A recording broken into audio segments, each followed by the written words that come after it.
అందరికి నమస్కారం. ఏదైతే ఈరోజు మన జనసేన పార్టీ అధ్యక్షుల వారు ఏదైతే కమిటీ ఇచ్చారో ఆ కమిటీకి నేను నాకేం జరిగిందో పూర్తి వివరణ ఇవ్వడం జరిగింది. అదేవిధంగా పార్టీ అధ్యక్షులు గౌరవ శ్రీ పవన్ కళ్యాణ్ గారు ఏదైతే రాష్ట్ర ఉప ముఖ్యమంత్రిగా ఉన్నారో ఆయన నిర్ణయం తీసుకుంటారు. ఆయన నిర్ణయం తీసుకున్న తర్వాత నేను మళ్ళీ మరొక మారి ప్రెస్ మీట్ పెట్టి ఇంకా పూర్తిగా ఇస్తా అని చెప్పి మీడియా మిత్రులందరికీ తెలియజేస్తాను. మీద కేసు నమోదని తెలిసింది. ఇప్పుడు ఏదో కేసు ఇప్పుడు కావచ్చు, ముందు కావచ్చు, ఇప్పుడు కావచ్చు, ఇంకా ముందు కావచ్చు, లేకపోతే ఇంకా రాబోయే గంటలు కావచ్చు, రోజులు కావచ్చు, ఎన్ని కేసులైనా ఎదుర్కోవడానికి నేనున్నాను. నేనే ఎదుర్కొంటాను.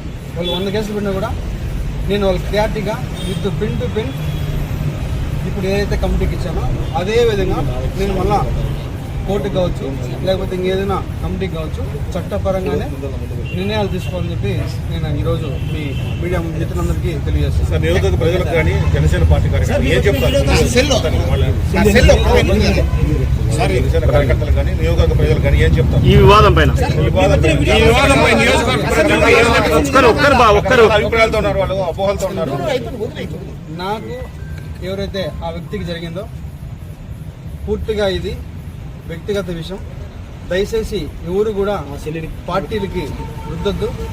ముఖ్యంగా జనసేన పార్టీ అనే పేరు ఎత్తకుండా వ్యక్తిగత జరిగిన విషయం కాబట్టి వ్యక్తిగతంగానే నేను కమిటీకి సబ్మిట్ చేశాను.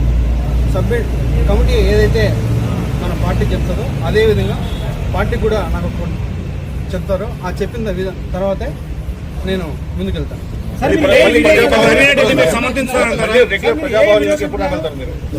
ప్రజాబాహుళ్యం కాదా? ఇది ప్రజాబాహుళ్యం కాదా?